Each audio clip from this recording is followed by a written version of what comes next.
So what are the complications of diabetes? Two complications of diabetes. They are classified into two broad groups. One are the macrovascular. Anytime you hear the word macro, simply know larger blood vessels, because macro means bigger. And anytime you hear microvascular, so I say macrovascular, macro for larger, and vascular for vessels. So macrovascular, larger blood vessels. And then microvascular, micro for small, vascular for vessels, so small vessels. So there are two complications. One are the macrovascular, the others are classified under microvascular complications.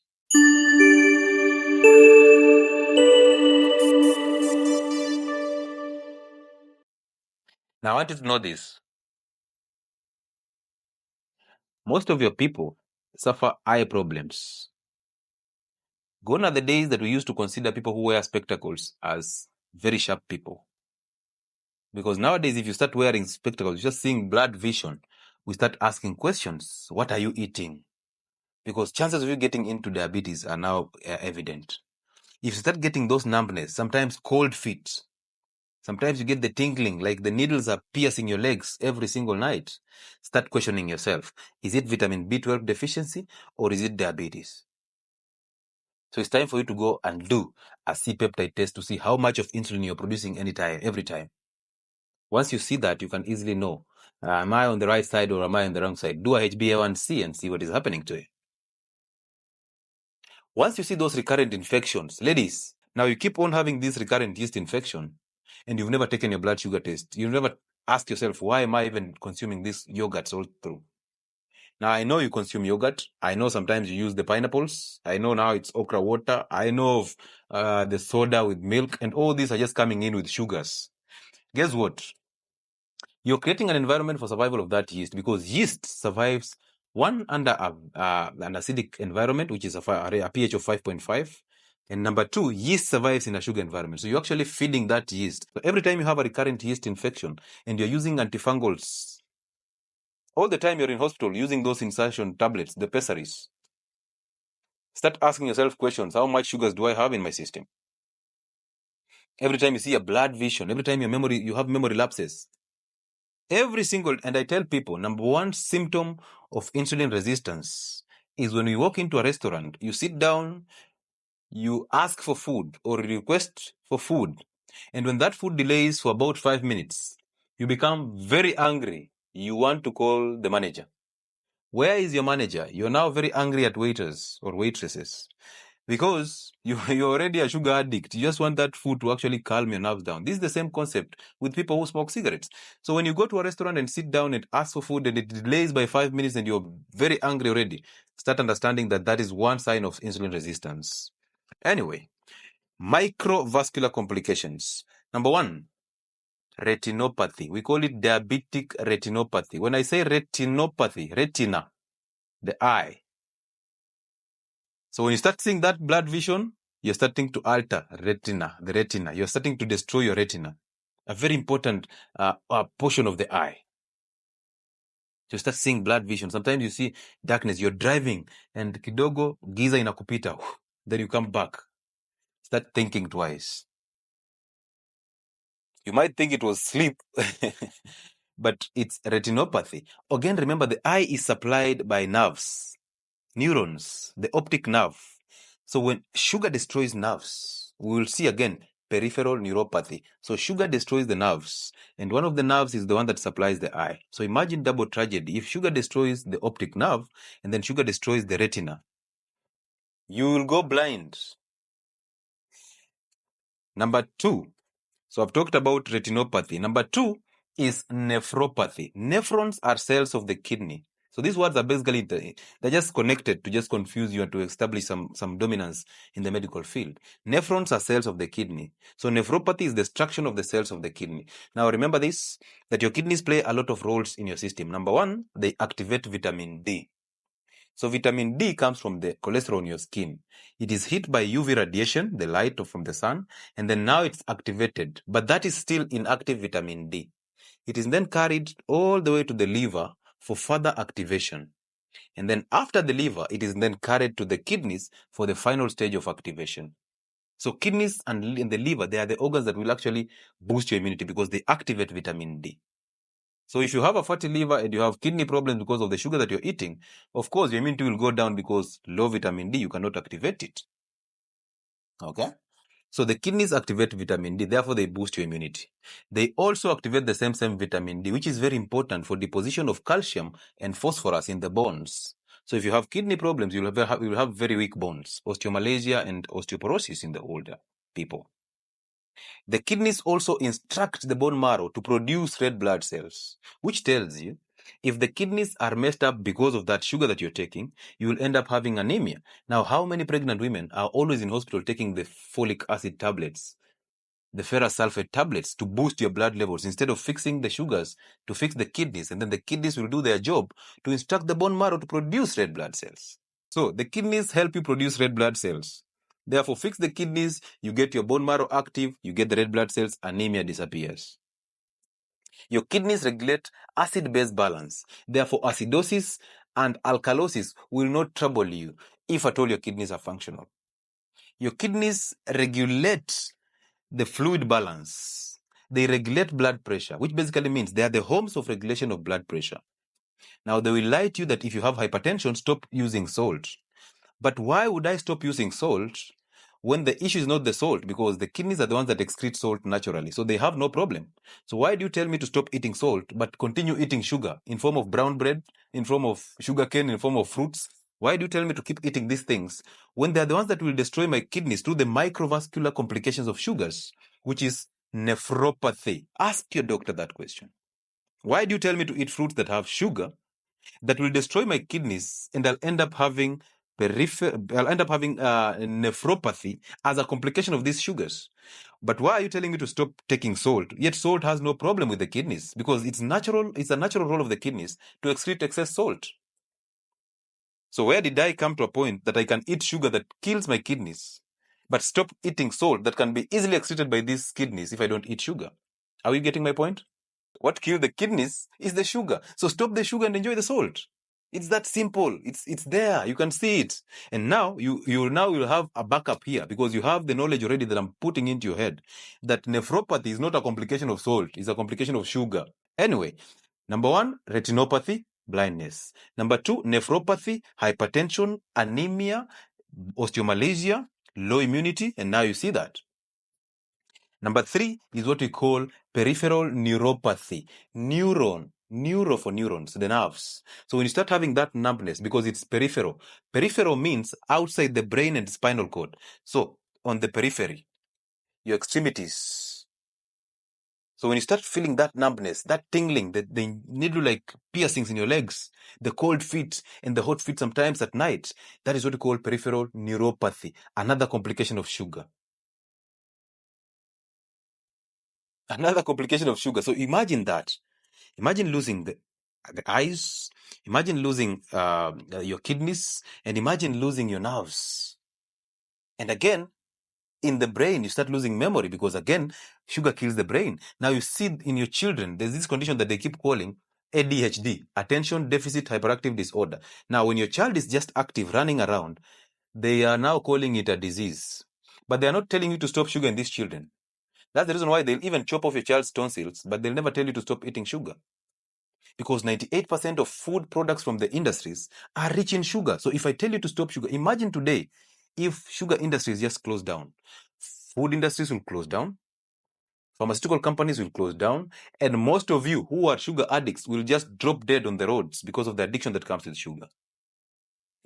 Simply understand that. So those are the microvascular complications. How about the macro? These are the small blood vessels, the micro. How about the larger blood vessels, like the aorta, like the pulmonary artery and veins, those larger blood vessels that supply an entire system, the entire body, that supply the heart, the brain, the legs. That's where you start getting the macrovascular complications. Number 1, of course, heart disease. Why? We have blocked the blood flow towards, which goes through the coronary supply, because coronary blood vessels are the ones that supply the heart. So blood is pumped from the heart into the coronary supply, back to the heart to supply the blood vessel, the heart muscles with oxygen and nutrients. So if you block those coronary blood vessels, of course, you get a heart disease. Number two is, of course, if you block the blood supply towards the brain, you get something that is called ischemic stroke. There are two types of stroke. Number one is the hemorrhagic stroke. And number two is the ischemic stroke. Hemorrhagic stroke can be caused by trauma, maybe an accident, and then blood just oozes and blood vessels in the brain rupture and they start bleeding into the brain. But also hypertension can cause that. And hypertension is a complication of sugar. How? How is hypertension a complication of sugar? Number one, that occlusion of blood vessel wall increases the pressure of blood. And number two, sugar kills the kidneys. Therefore, you cannot regulate blood pressure. So two things that actually cause hypertension, but are linked to one thing, which is just the sugar. The failure in the kidneys and the narrowing of blood vessels. Now you understand why hypertension and diabetes are cousins. So stroke can come here as ischemic and also as hemorrhagic stroke. Number three, peripheral vascular disease. So when you have occlusion of blood supply of the blood vessels that supply the leg, that means there is no supply of glucose, nutrients, and immune cells towards that leg. Now, when you get a wound and you see diabetics, already they have the one that we mentioned when we were talking about the microvascular, the peripheral neuropathy. So they have issues with the nerves. So they cannot sense pain, or if they sense pain, it is very sharp, like the piercings. So look at it this way. You have a leg that has nerves that are failing. So therefore, sensation of pain is zero. And then you have blockage of blood flow and blockage of immune cells flow towards that leg. So even if you get a wound or a piercing, you'll not even feel it because your nerves are failing. And this is why when they wear tight shoes, that becomes a problem. Because in your sole, here, where we have the toes, where the toes just settle on, and on your heel, that's where they start getting all these problems. And on your big toe here. Because when it rubs against the shoe, you don't even feel the pain. You open up that place, you get a wound. When you get that wound, bacteria on your skin start conquering that wound. And that wound, because remember your skin has a lot of bacteria, they start conquering that wound. And since that wound is rich in sugar, that is a substrate for bacterial growth. They multiply and they conquer even more. They start burrowing that wound. And now there is no flow of immune cells towards that wound to help you in the healing process. There are no nutrients to actually nourish that wound so that it heals faster, which means you will start having problems. This wound will grow bigger and bigger, and you're not feeling pain. By the time you're realizing, hey, this is a diabetic foot, it's too late. Now, in that favorite hospital of yours, the nurse comes in with a whole bowl of honey and tells you this is from Baringo, this is just straight from the beehive. We can use it to treat wounds. And now applies honey on that wound. And you're wondering why you never survived. You're wondering why your leg just got chopped off. You went to hospital with a wound, came back with a chopped off leg. Are you relating? Kama kawa. Are you able to relate that? So when that relative of yours is actually put on that bed, being taken for amputation, start asking yourself, are you safe? Are you safe? Because you already see what is happening already. So an amputation is part of the peripheral vascular disease, a complication of diabetes. So one, remember we talked about the cerebrovascular disease, the stroke. Number two, we talked about the cardiovascular disease, the heart attack. Number three, we're talking about the peripheral vascular disease, that is an amputation. So now you have a lot of things here. You're getting blindness as the microvascular. You're getting kidney disease, which comes with different complications. You're getting numbness, which is peripheral neuropathy. And then now add on these ones, the macrovascular. You're getting atherosclerosis that is going to expose you to a heart attack. It's going to expose you to brain damage or the stroke. It's going to expose you to a wound that is not going to heal and therefore an amputation. And also remember, we're going to have a dialysis here and a kidney transplant. How are you going to handle all this with that salary of yours? Tell me how. How are you going to handle this with that salary of yours? Are you able? Health is expensive, and bad health is even more expensive. So when I tell you to eat right and then you tell me healthy foods are for the rich, I'm looking at you and telling you straight into your eye, you are rich, but you're going to take all that money to the pharmaceutical companies.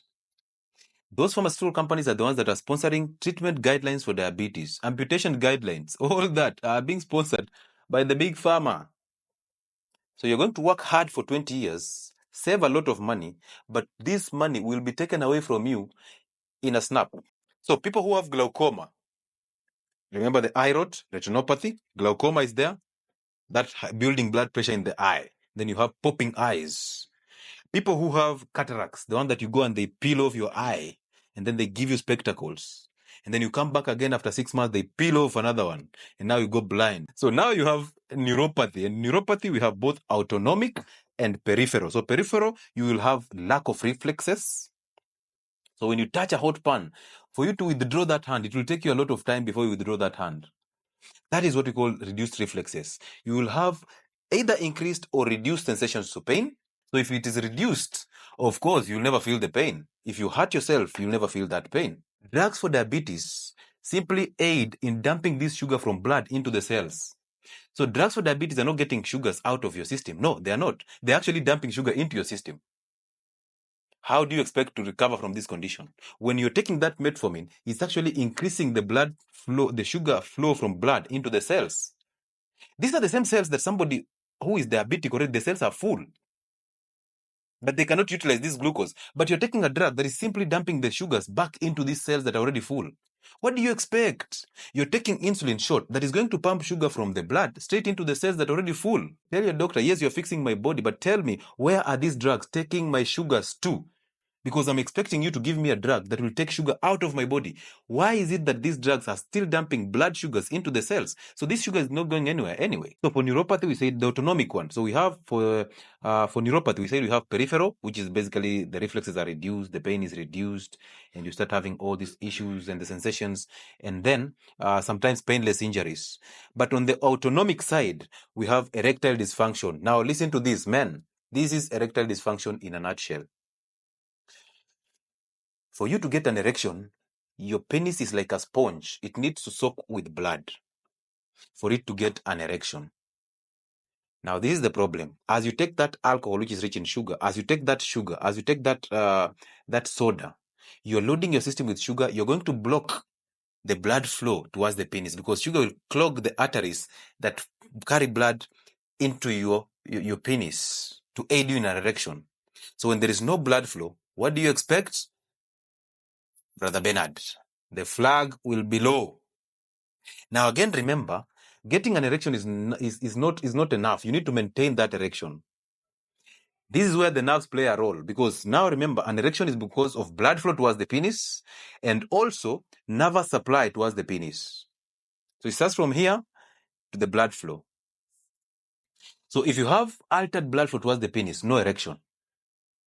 Or if you have that erection, very, very flabby. Number two, if you get that erection, but there's no nervous transmission, there's no connection between the organ and the brain, therefore, issues with erectile dysfunction. And remember this, the mode of action of that blue pill that you use for erection issues, that mode of action does not fix these clogging arteries, does not fix the nerves. What it does is, it just opens up this clogged up artery a little bit so that you get flow of blood towards the penis, for you to get a temporary solution. But remember that drug, the sildenafil, that drug was designed for pulmonary hypertension. So when you have a lot of pressure building in your lungs, which is called pulmonary hypertension, you use sildenafil to ease that blood pressure. Why? Because it opens up the blood vessels and your blood pressure goes down. So for you to fix erectile dysfunction, simply do away with the clogging of the arteries that supply the penis. Do away with the sugar. Clean the system by fasting. Start eating healthy. So one, fix the nerves because sugar kills the nerves and sugar clogs the arteries. So you see, for you to get that erectile dysfunction, you already have a sugar problem. So stop the sugar, stop the alcohol, stop the wheat, stop the rice, all these carbohydrates. You will recover from ED. But you cannot use a temporary solution. You're just treating the symptoms, dilating the blood vessels. Dilating the blood vessels. And then when the drug goes down in the system, the blood vessel closes. Now, I've seen another gym instructor and another bodybuilder on TikTok who actually takes the sildenafil tablets so that he dilates blood vessels and starts lifting. So he takes the steroids, adds on Himalayan pink salt, adds on the sildenafil, 100 milligrams, and then goes and pumps. Simply sit back and wait as the disaster unfolds. So, For the autonomic, remember we're still talking about the neuropathy, the nerve damage. We have the peripheral, we talked about it already. We are talking about the autonomic, where we have the erectile dysfunction. We also have urinary frequency. So this is where you keep on urinating all the time. And that's one of the symptoms of diabetes, okay? Because the symptoms of diabetes are actually, there are four, the 4 Ps, but the 3 are the most common one, which is polyuria, a lot of urine, and then polyphagia, a lot of hunger every time you are hungry, and then polydipsia, a lot of thirst.